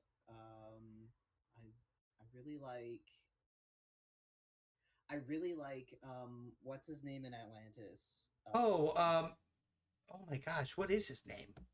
Oh God, what is his name? Nobody remembers the bad guy's name from Atlantis. Oh my God, I swear it starts with like a T. No, It starts with a T, it's- yes, or a it's V, Colonel. I don't know. or B. Oh, Rourke. I'm gonna look it up and then. Lyle Tiberius Rourke. Yeah, Yeah, Colonel yeah. Rourke. I really like. I was Rourke. so wrong, guys. I really like. Yeah, you were. I really You like. good, Sorry. Elias? Yeah, Speak to us. I'm good. Was that you coughing or is that you coughing? Yeah, it was me. Oh. I love Were you how hoping it was? he's like, yes, you were. Anyway, go ahead. Go on. Yeah, so Rourke, I really like. I gotta say, I really like the crab guy from Treasure Planet, like that red crab guy. He's Okay. pretty cool. Osmosis Jones isn't Disney. No, it's not. Damn. God, I wish it was so I could talk about it. Yeah. And then I really like Mother Gothel. Ooh. She's scary because she's realistic. She is, but like she's also a witch, but you never learn about that. What? She's a witch. She I like thought she had was just a legitimate magic. No. cranky old lady. No. Why did she need that flower then? Skill issue. Because well, that's how she was keeping herself alive for like centuries. Was she would go to the flower, but then they found it, gave it to the queen who was like dying, and then Rapunzel. Yeah, I watched Tangled. Yeah, But how you is she- watched the show? Did you see the show where this is all explained? I saw brief snippets of the show. I know that blue hair girl is her daughter, I'm sorry. and that was "Ready so as I'll funny. Ever Be" is a banger song. Yeah, Ready as I'll Ever Be is really good. Oh my gosh. Yeah, Um, I've seen Tangled. I've seen Tangled. I didn't mean Did to come across like that. Did you know that like if you take out that first beginning part of Tangled, it becomes like a mystery movie, and you learn all the stuff that's like explained about like that little like bit of exposition at the beginning. You learn that through the movie as you watch. Yeah. They didn't need to include that. They really didn't. Yeah. I think it's almost more charming if you get rid of it. Well, you know, That plot twist would have been crazy. Oh my Disney gosh. twist villain done right. Right, the first Disney twist villain. Speaking of villains, my favorites are I love Gaston, just because That guy's not a twist villain. You know he's a. I know. Jafar, I absolutely love Jafar, 100% like villain, the best. Yeah, he's awesome. And just because, you know, it's my thing. Pig like Pete. I mean, he's the OG. Like, Pete is the ultimate Disney villain. And the Mad Doctor, I think, is another fantastic Disney villain. From The Mad Doctor, a Mickey Mouse cartoon from the 30s. Oh. Yeah. I don't know. You know what? He actually was featured in like 2 big Mickey Mouse games, Mickey Mania and Epic Mickey. And speaking of games, we actually had somebody ask us what was our favorite Disney video games, and no, Kingdom Hearts does not count. I've never played Kingdom Hearts. Tripping. I've only played Epic Mickey, so Okay. I don't think I can answer. I liked it, but it's my favorite by default. Real quick, so we have let's see, favorite villains. We got Classic Brush. I've always found the Queen of Hearts to be a fun spoiled villain. That's a great one. Kimberly says Mayor Bellwether is a nasty twist villain from Zootopia. Rip. And Dr. Pistol says Dr. Doofenshmirtz, Pete, and Bill Cipher. Okay. Dr. Doofenshmirtz. Everybody loves Dr. Doofenshmirtz. I mean, he's just a classic villain. You cannot like the guy, you know? All right. Yeah. Oh, well, actually, I guess I have to say Turbo because I did go and make an entire fake fan game for Turbo Time and Okay. a bunch of racers. Turbo-tastic. There you go. I'm just gonna Yeah. keep doing that for the rest of the night if someone doesn't stop me. But anyway, Why would we favorite. stop you? I don't know. I'm sure there's people going, knock it off, Mike. Anywho, my favorite Disney video games are okay. Okay. I guess I'll go first. I haven't heard of that one. Video game, mine. Okay. Okay. I haven't heard of that Okay. I'm a '90s kid. I don't even remember what the hell that's from, but Castle of Illusion starring Mickey Mouse for the Sega Genesis. OG, greatest of all time. Me. You know, don't at me, I should say. Epic Mickey, obviously, is another great one. And Barnacles, what's another really good one? Barnacles. Other than Kingdom Hearts. If you say Kingdom Hearts, you lose automatically. I know. And I'll have to make a death saving throw. Shut up. Not this stream.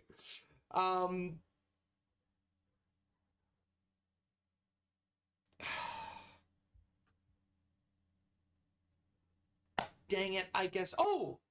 Disneyland Adventures for the Kinect and the Xbox One. There we go. Boom. I didn't really play a lot of Disney games. I guess my favorite would have to probably be like the classic, Oh my like story, like the Disney CD-ROM games. Oh, that's Yeah, I had some right. plug and play ones too. Yeah. The Disney animated storytellers. Oh my lord, those were. Do those count as video games or are those more like PC? Yeah, I would say that they count as like video games because they were Okay. interactive and they had little mini games in them. Okay. Then the Toy Story Activity Center and Disney Magic Artist are probably. Oh, wait. The Hunchback of Notre Dame animated storybook was awesome. The Bells minigame. Notre Dame. Sorry, Notre Dame. Excuse me. That you could basically have the gargoyles play a song using the bells from the bell tower, and it was just one of the coolest things ever. Anyway. So in the chat, we got the DuckTales game. I forgot about the DuckTales game. That was a really good one, especially the remake that they did a couple years ago. That was not more than a couple. That was a decade ago. Holy cow. Yeah. The 102 Dalmatians Activity Center. Mickey Mania. Yes, I didn't want to say Mickey Mania, but that was another one of my favorites. Dr. Pistol says, I know it's Pixar, but the first Cars video game is kind of a comfort game. You know what? Pixar can be included in this one from going forward. I think that's fine. Because the toy... They've been a part of Disney for so long. Right, yeah. The first Toy Story game was pretty rockin', actually, for the Sega Genesis. I thought that was actually really, really cool, what they did with that. Because that was like their answer to Donkey Kong.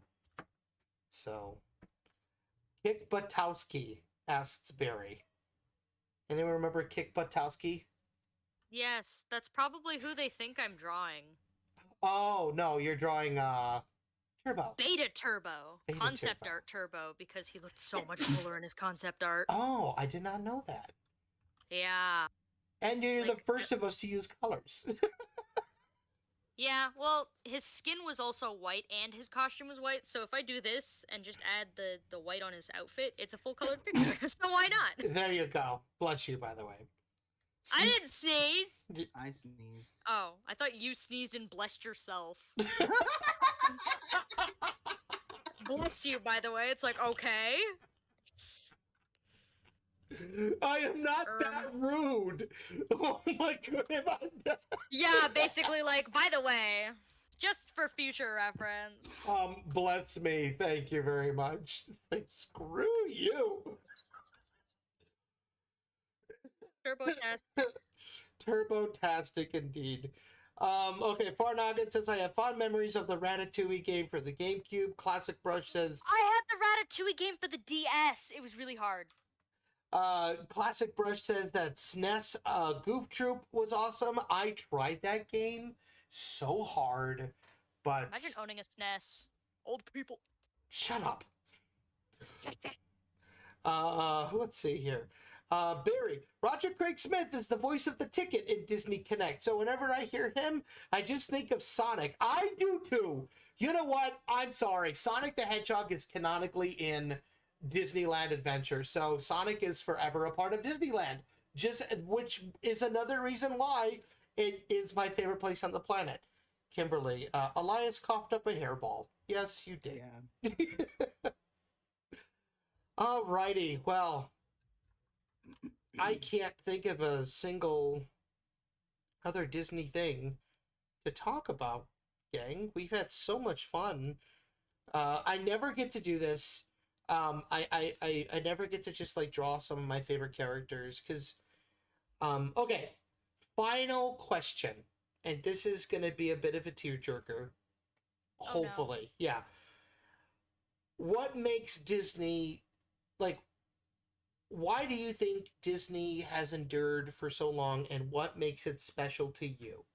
It doesn't have to be a character. It doesn't have to be like a specific movie, or it can be.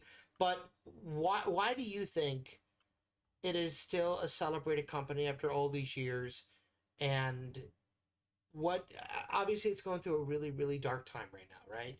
So, what are your hopes for Disney in the future, and why do you still hold it near and dear to your heart today? Because damn, whether they're trying to make a monopoly or not, they've got some good blorbos in there. And if I ain't a sucker for a good blorbo, That's so I really like the characters. I really liked when they would get silly with it, when they would get weird with it. Mm-hmm. And I don't know, a lot of the character designs I saw growing up shaped how I told stories and who I wanted to tell stories about. Mm-hmm. I found myself getting attached to the side characters like Booster, XR, Mm-hmm. John Silver, like the really unconventional looking dudes. So when I saw them like also getting to be heroes and stuff, I was like, that makes me feel silly and nice. I want to write that. Aww. And you know, Wreck-It Ralph is how I originally met my current friend group, because we did a Turbo Time roleplay. Oh. Yeah, we all made our own little racers, and some of us made Sugar Rush racers, and then we just like all had fun with them, and there was like 16 of us, and we became a huge friend group because of it. That's awesome. Yeah. And what do you hope to see,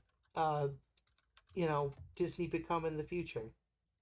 Put more heart into their stuff instead of dollar bills. Yeah. Fair enough. And leave Marvel and Star Wars the hell alone. Yeah. Yeah. Good call. Go back to the Fab Five, guys. You really had it there. Yeah. Alrighty, Elias. Your turn. We know it's in there. Come on. Well, for me, I think Disney used to have such an amazing grasp on telling stories and animation itself, and I think that they, of course, they set the standard, and for so many people it was like, oh, it's my dream to be able to work with this company. Mm-hmm.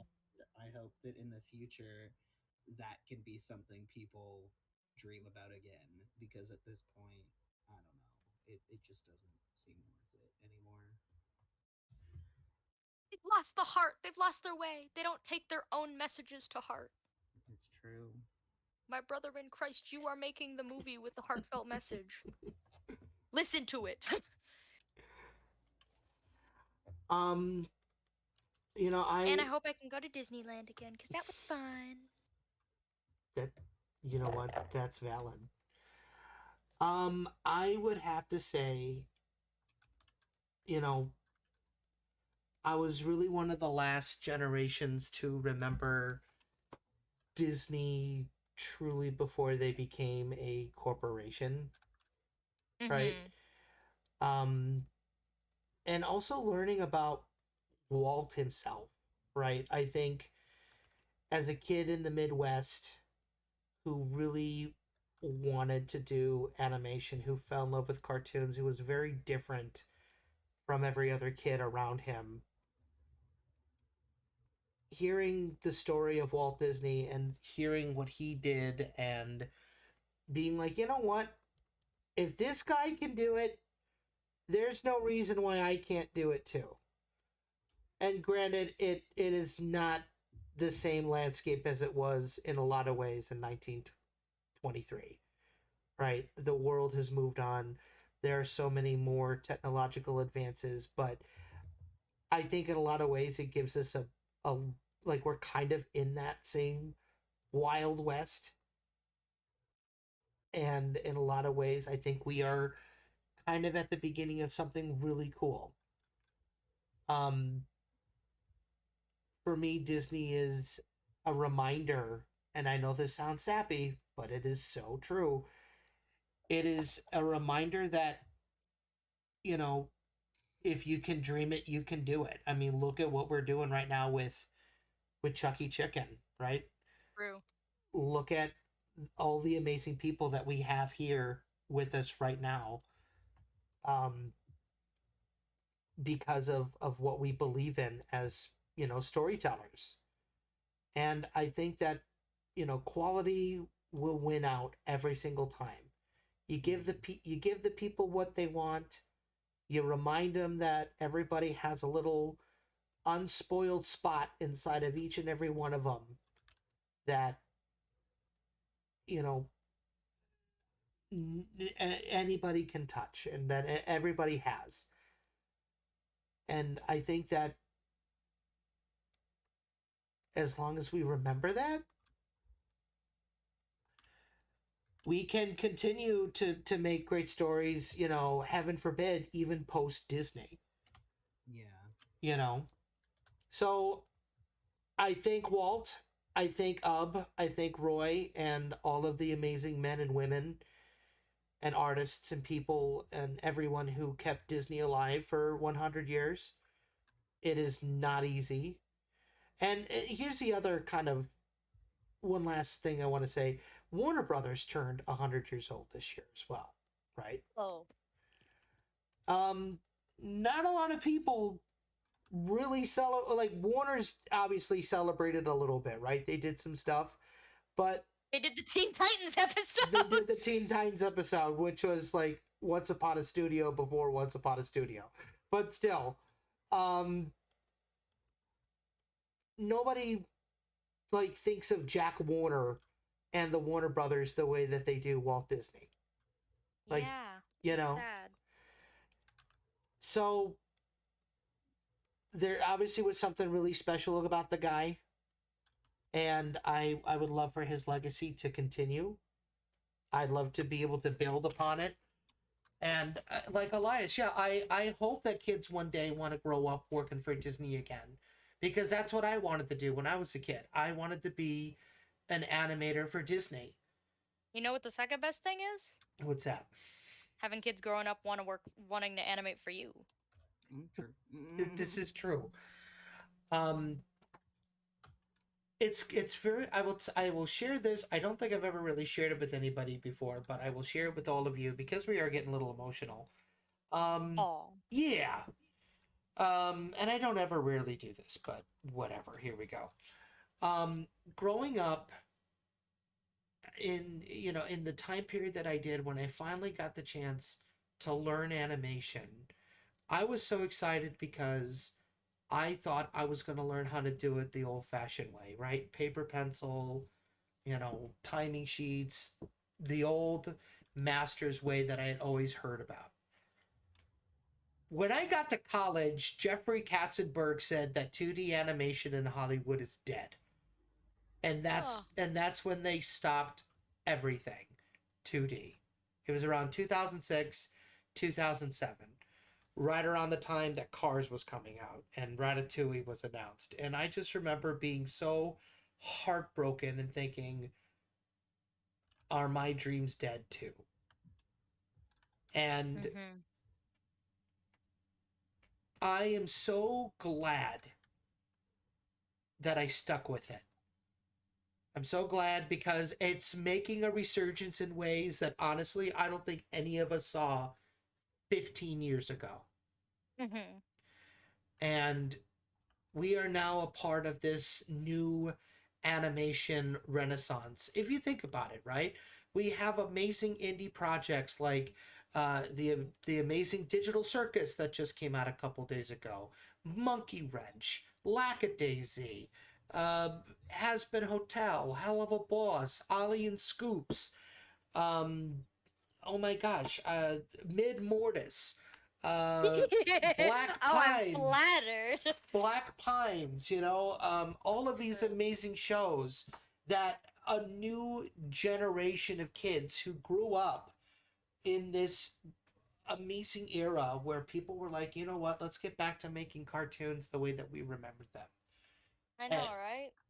and it makes me so excited about the future of animation in general. Now I'm hoping that what we do at our studio reflects, okay, let's do Disney the way Disney used to do it. Yeah.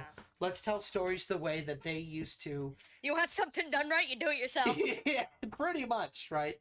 So, Like, fine, rolls up my sleeve. I'll do it my own damn self. right. So, I mean, I don't. There is not a person in this world who has not grown up with Disney, right? And yeah, Dr. Pistol says, "Well, I'm not thrilled about the current state. Get a of Disney. Get a Horse, as well as the original Mickey and Oswald shorts, are starting to make my love for Rubber Hose animation. Just stop remaking films." I do agree. I'm not a fan of the live action remakes. In a way, it's kind of what Disney did in the '90s and the 2000s with those direct to video sequels, right? Yeah, it is. You had to make them. They weren't very good. You don't really remember them except for some of the good ones. Bambi 2 and Fox and the Hound 2, whatever. Um, you know, Cinderella 2. They made the live action Yeah. remakes to renew their copyright on characters and properties. Well, I mean, but also to make the money to be able to make the films that because they had a lot of stinkers during that time, right? Unfortunately, Home on the Range and Chicken Little and, Chicken Home on the Little's Range is so annoying. pretty. It's so screwed up that nobody you likes it. know, It's um, cute, but it's just so weird. right. And that's the thing. A lot of people don't like take into account that Disney has to adjust to the market, and even if they try something new and original, if people don't like it, then they're just not gonna bother making that stuff. Right. Like they have to deal with that side of things, which I don't think is an excuse for the mediocrity that they've been putting out there. Hmm. But yeah, I mean, ugh, My Home whole, on the Range was fun. yeah, I like being yeah, optimistic and thinking that everything will sort itself out. right. And I like the way that Mike phrased it, where these things just happen. It's like when the writers' strike happened, and that made Hmm. all of the like big studio industry calm down for a little bit. Like Yeah, we're not working for industries right now because of this strike. But right. every time I told somebody, like one of the people who were like a director at blah blah blah studio, they'd be like, "So how do you feel about the current state of animation?" And I seemed to be the only person that was giving them the answer of, "I'm not too worried about it." Because everybody else was losing their heads about it, and it's like, a Yeah, bunch of my teachers have said this just kind of happens. it does. Like history repeats itself in the darndest way. The only thing that you can do is your very best. If you have an idea, it doesn't matter what level you're at as an artist, do it. Get it out Right. there. Just start. You And can't wait until you're good enough to do something, because you'll exactly. never start. Correct. Just go, right? If Walt had waited, he probably never would have made Mickey Mouse. He probably never would have made the Alice shorts. And don't give up, right? You Like, wait for perfection, you're never gonna make anything. right. Like, to kind of piggyback off of like the whole theme of the story, I'll leave you with one final thought. Walt Disney suffered three major losses and three major setbacks in his career before he stumbled upon success, right? He lost his first company with Byworks, which was the Laugh-O-Grams company in Kansas City. He went bankrupt. A lot of people forget that he went bankrupt, and that's the only reason why he moved to California. He had his brother Roy help him set up the business, and that's the only reason why that happened. He made Oswald the Lucky Rabbit, but Charles Mintz stole the character and his staff. Like, he was brutal to Walt. Walt had an ego, and Mintz hated him. It was like, you know what? Screw you. Not only am I not giving you more money, I took your staff, they work for me, and guess what? I own the character. You don't. So, I mean, and then that prompted him to do Mickey Mouse. But even the first two Mickey Mouse shorts failed. Like Plain Crazy and Gallop Gaucho were not accepted by audiences when they first came out. It wasn't until he put sound into Steamboat Willie was that he had success, like the overnight success that film had. And to say overnight success is a huge misconception. There is no such thing as an overnight success. Behind every major success are probably hundreds, if not thousands, of hours of hard work, setbacks, heartbreaks, bad blood, sweat, tears, hardships, financial ruin, death. So much happens in a person's life before they start to get realized by the world. And that happened to even good old Walt. So I would basically want to tell everybody out there, if you're an animator and you want to get into this business, it is not easy. It is not easy. I've been working with Chucky Chicken for 15 years. He started off in black and white. I lost probably 4 different sets of people before landing on the crew that we have now. I went through a horrific experience in 2021 with the Kickstarter that failed. I have been maligned, slandered, ridiculed. I've been told to give up. I've had death threats. I've had people straight up tell me, just stop. I've been compared to Cuphead, to Bendy and the Ink Machine, to Mickey, to all these different characters. I was told it would never work. I had a producer at Cartoon Network tell me that Chucky Chicken was cute, but it'll never succeed because it doesn't have a good hook. I've been told so many things in my life. Get a real job. Punch a clock. God. It is not easy. And I'm not telling you this for sympathy. I'm telling you this because if I can get through all that and come out at the place that I'm at right now, anybody can. It's possible. There's no such thing as an overnight success. It takes hard work, determination, grit, a strong backbone, an incredibly strong mind, and an even stronger heart to get any sort of leeway in this business, but I encourage you to do it. If you feel like you can, go for it. You have so many people in your corner who want animation to succeed, and who knows, you may just have the next big thing.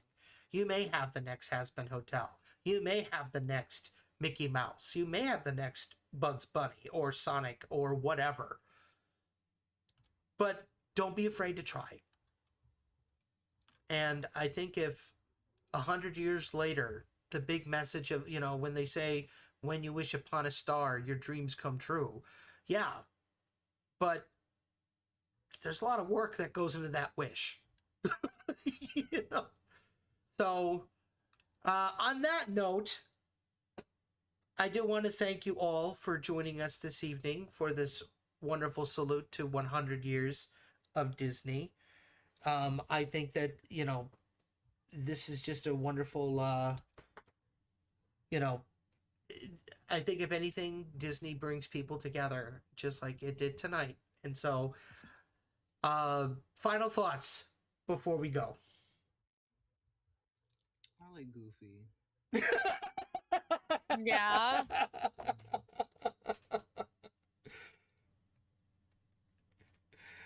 Gosh, I do too.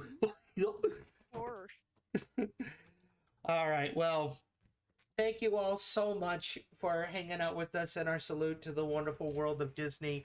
If you liked what we do here tonight, and if you want to see more, please be sure to hit that like button, leave us a comment down below, and of course, subscribe to be tuned in. We go live. I always forget to say this at the end of every stream, but we are live every Thursday at 6:30 p.m. Central Standard Time, right here on YouTube. And we have a lot of fun stuff. Next week, we're going to have our big Halloween storyboard spectacular. So you're going to have to tune in and see what that's all about. If you are able to, and you are willing and able, obviously supporting us on our Patreon is an amazing way to help us make cartoons even faster, as well as heading over to our website at chuckychickencartoons.com/fourthwall. We have a lot of really fun merch. All that stuff and all those links are down below in the description, as well as on the About section of our channel. We're on everything, quite literally everything. Facebook, Twitter, Instagram, Blue Sky, Threads. If I missed one, I'm sure one of y'all will yell at me about it in the comments, but let us know in the comments down below, what is one of your favorite Disney moments? What's your favorite Disney character? Please let us know. And what are you looking forward to from Disney in the future? What would you like to see? And for that matter, what would you like to see from us? Like that, because there's a great big beautiful tomorrow, and we're lucky to be a part of it. So please be sure to follow us on all of our social medias. Become a member of our channel if you want. We have really great things like custom emojis to let us know that you are a subscribe, like a member of the channel. We also have super chats and all that stuff if you want to help out with that too. But every dollar that you give goes back to these guys, which goes back into the studio, that goes back into making the cartoons. And next week, I will be showcasing some fun sneak peeks of our pilot that have never been seen before. So come back next week and check it out. I'm going to get Elias's permission before we do this, but I think it'll be a lot of fun to keep people coming back and tuning in. But anyway, with all that being said, thank you all so much. And with all that said, say goodbye, folks. Bye, folks. bye. Thank you all. We'll see you next time. Bye-bye.